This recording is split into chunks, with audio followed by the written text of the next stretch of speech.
Hey, and it's your boy Exodus here. We are back for another episode, right?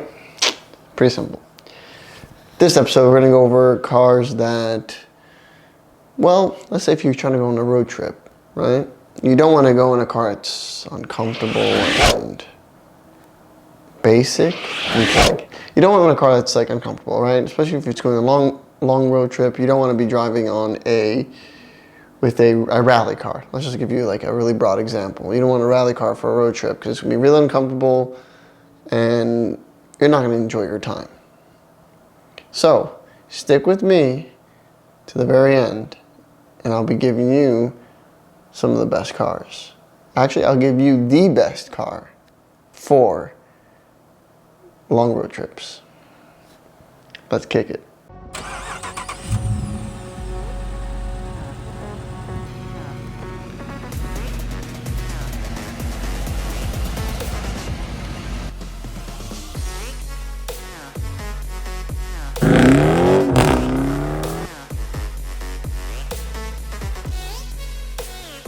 Boom. Alright guys. Alright, so one of the cars, right? I'm going to kick it straight into it, right? So one of the cars is a Honda Accord, right? You know, Honda is a reliable vehicle, period. You know, when it comes to reliable cars, performance, anything, Honda usually takes the cake on a good chunk of it, you know. Not only is it fuel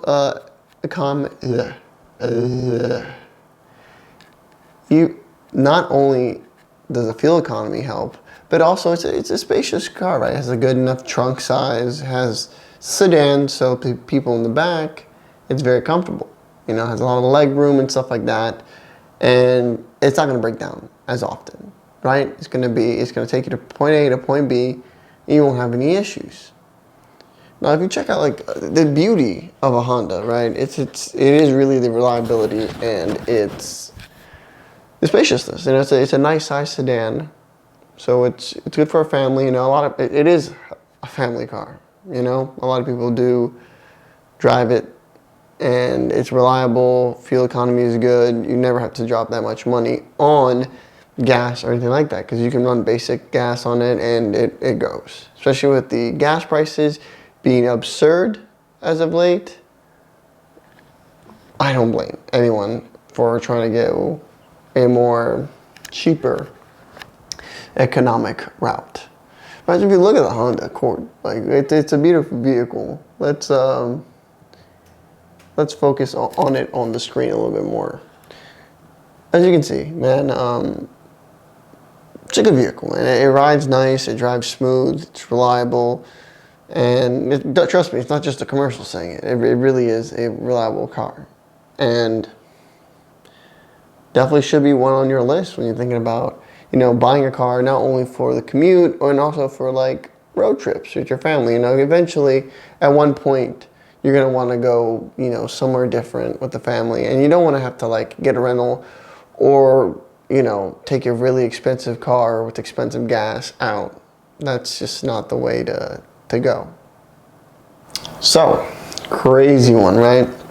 So we're gonna go from a sedan, right, to a very versatile crossover SUV, right? We're gonna go with the Subaru Outback, right? Not only is it an all-wheel drive vehicle, right? Subarus make pretty good all-wheel drive vehicles. Has plenty of cargo space, so you can put a bunch of stuff in the back, in the trunk, and you'll be a-okay with space. Not only that, it's comfortable. It still has a good fuel economy, even though it is an SUV. Gotta thank that box engine for you. But it has high ground clearance, which will help you, you know, if you are going camping. It has high ground clearance, so you can go off-road and not worry about, I don't know, your vehicle getting stuck or bottoming out on the dirt road. And that's the beauty of the Outback, right? Subaru Outback. Subarus are very reliable cars. You know, the people that drive them for, I would say, the sport scene or the racing or just the car scene, those guys are annoying because they keep thinking that Subarus are like the best thing since sliced bread. But the brand itself makes really reliable cars. I can't take that away from them. And their SUV, pretty good, especially with it being really good with fuel economy. It's very spacious. You know, parts are cheap if something goes wrong with it. It most likely won't go wrong with it, but still, parts are cheap. And you check out this car and you're like amazed on how it works. You know, especially like the newer ones, they look kind of nice. You know? It's just good overall, man. All-wheel drive, so for any weather, rain, you know, rain, snow, going off-roading, mud, dirt, it runs perfectly. And it's good. You know, it's like, it is like an adventure car, SUV. It is definitely, that is why it is number 2 on our list, right? It is very, very versatile, as I said in the beginning. And I feel like that right there kind of gives it a one-up a little bit on the sedan, because sedan, your road trips are good. You can go in like areas like that's far and wide, and you know, it's a reliable car, good gas mileage. But come on, if you can get an SUV that can do that, or a crossover SUV that can do that, give you better traction, better control, and more, you know, terrain, I think that's definitely something that, if you're planning in the future of having a good family car and also good with mileage, the Subaru Outback really is a good choice. Next. Don't shoot me, right? Don't shoot me when I say this. It's a hard pill to swallow for me, all right? The Toyota Prius. Okay. I get it. I know. Those little fucking those little fucking cars taking over the fucking market. But no, the Prius, really, the hybrid Prius, right? Not the one, the full electric one, the hybrid one. Right? Let's not talk about electric in this one as much.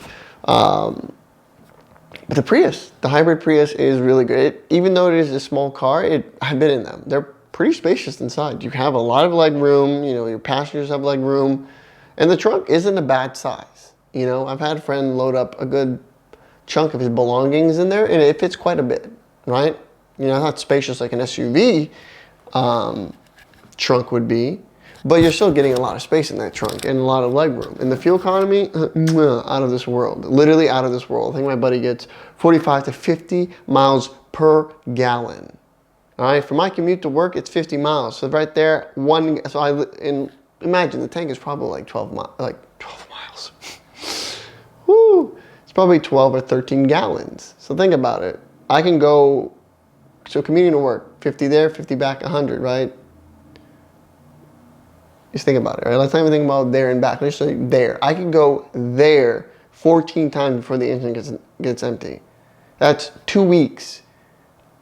Imagine I pay 45 bucks and then the tank is full for 14 fucking days. Oh, weird, because I don't work on Saturday and Sunday. So maybe like 2 weeks and a half I can go off one tank. I lied, a week and a half. But still, for 40 bucks, 45 bucks, tank full, and I can fucking go commute to work. Yeah, anyway.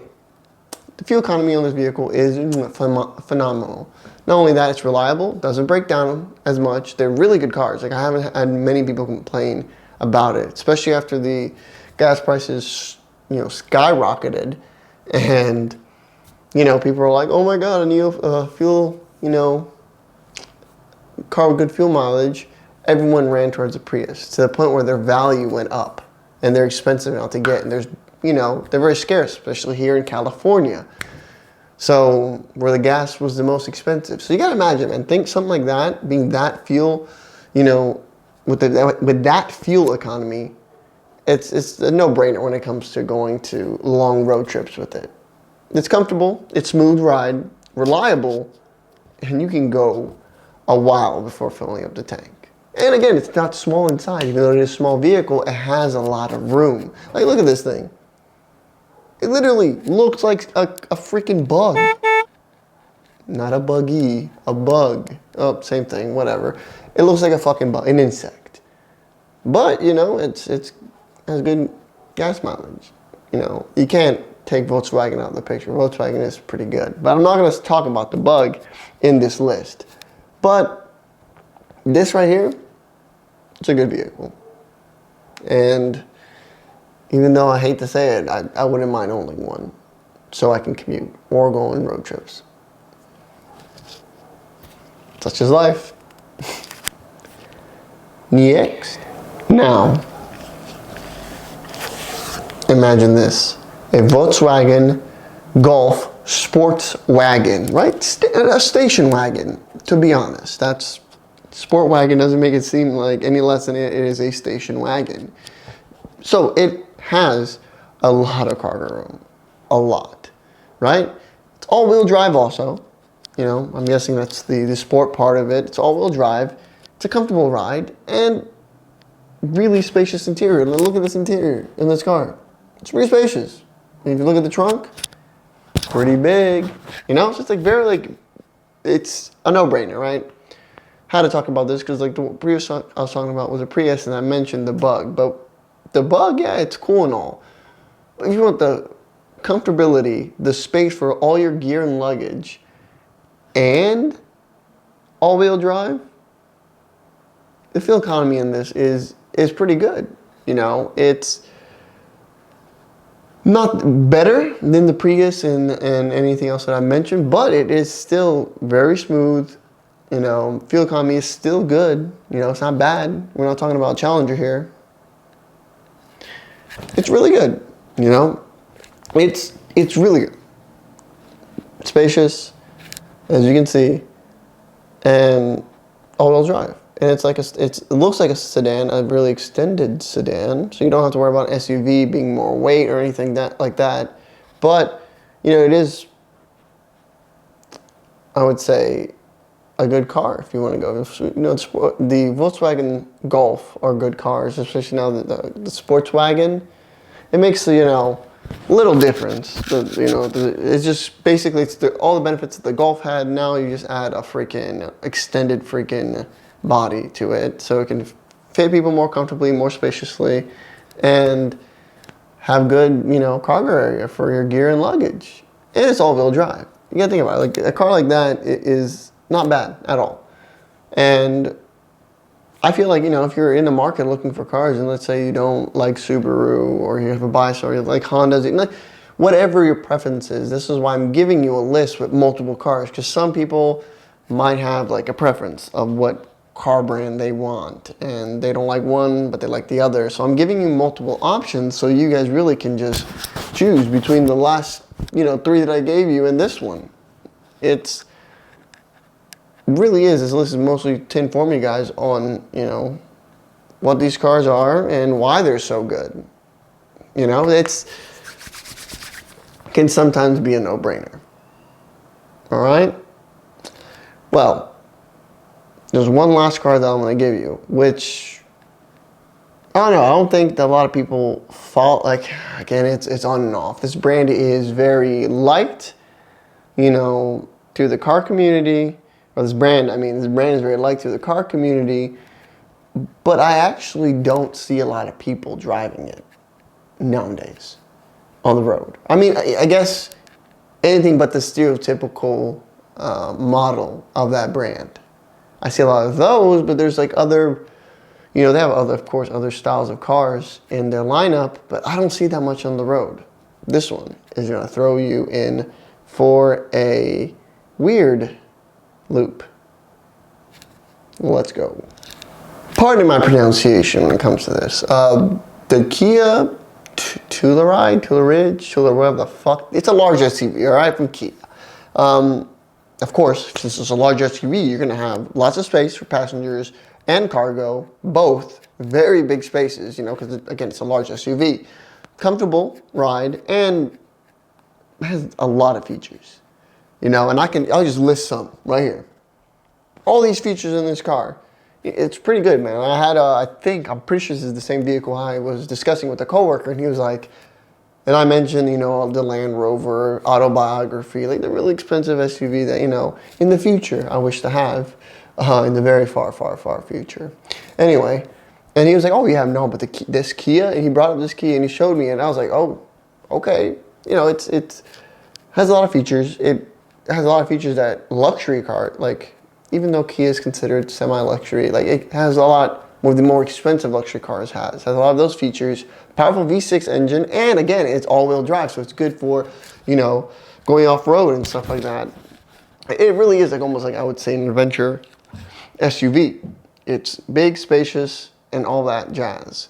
A lot of people don't really talk about Kias. You know, I know Kias exist. I see Kia cars, like the sedans, small cars of it, but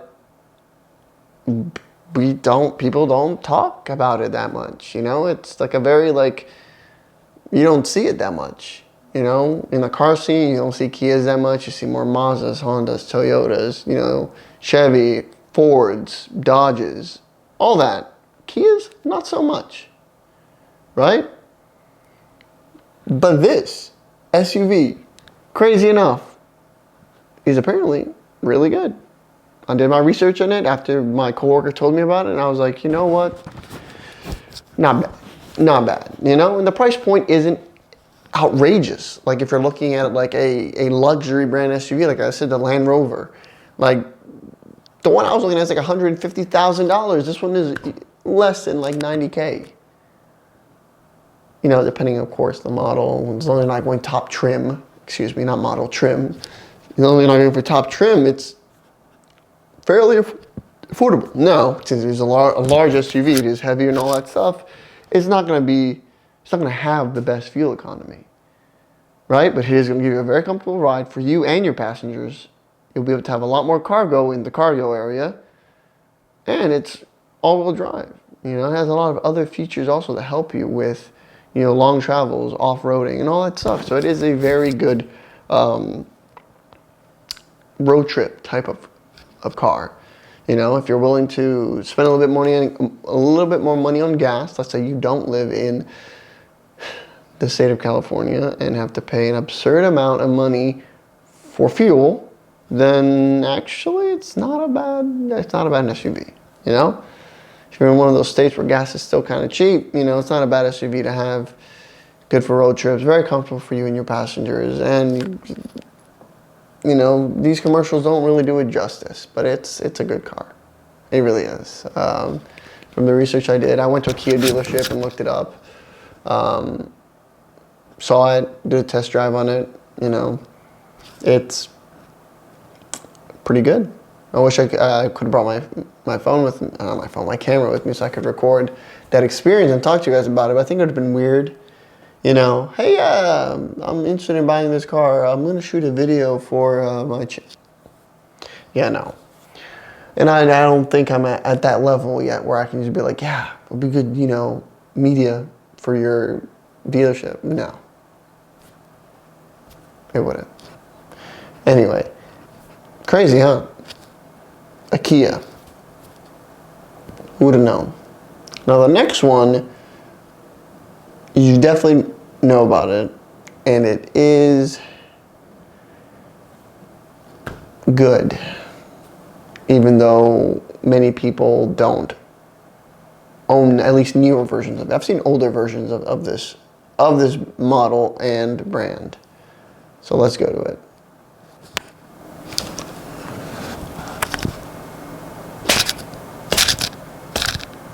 So the Mazda CX-5.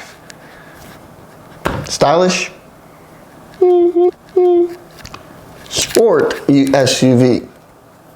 Gives you a comfortable ride, still has good fuel economy,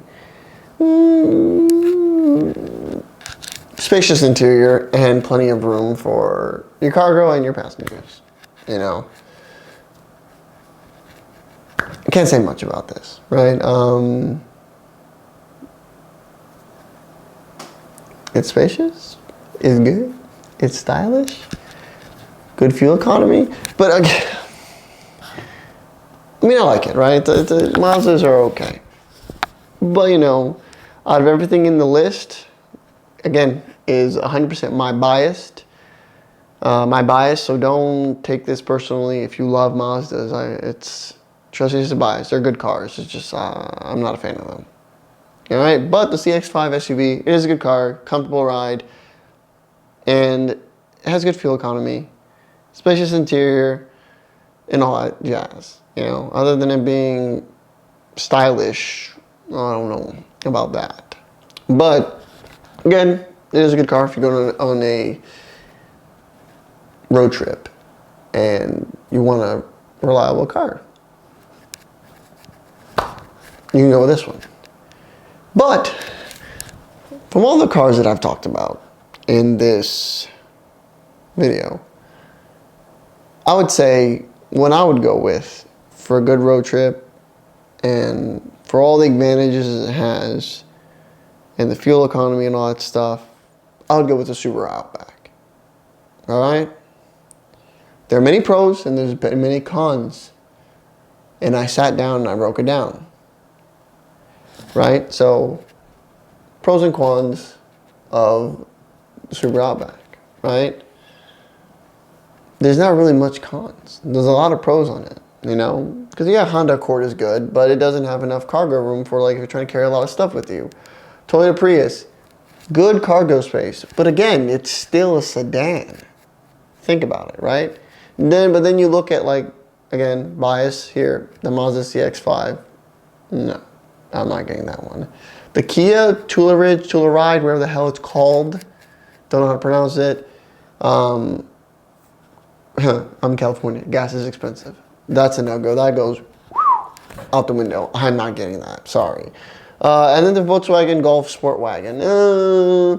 Yes, not bad, but out of all of them, out of all the cars I just named, the Subaru Outback was definitely something that I feel like I have had experiences with Subarus. They're really reliable. Like there are some really old ones, and it's still kicking, and it's really good. They, barely had problems. Other than the recalls and stuff like that. Well, the new ones are better, right? Anyway, no. But it would be the Subaru Outback. Again, this is all just my opinions. Opinions are like assholes. Everyone has them. So, I don't know. You make your decision, right? This is the list I gave you. I'm going to rank them from, what I think is the best to lowest. And as you can see there, it's where my mindset lies. And you know what? I might as well just break it down even further on the description down below, right? Of why I chose what. If you guys want, you can read into that. But if not, just make sure, if you could please, like, subscribe, and ring that bell notification right there.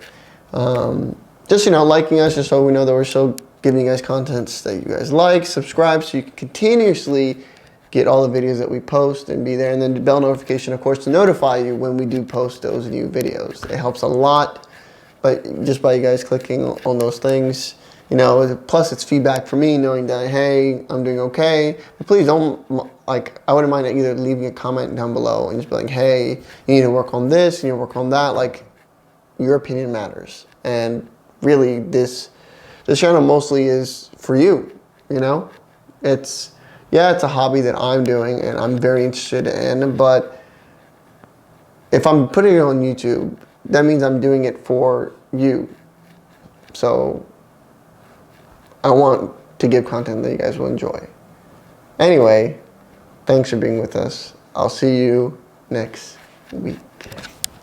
Deuces.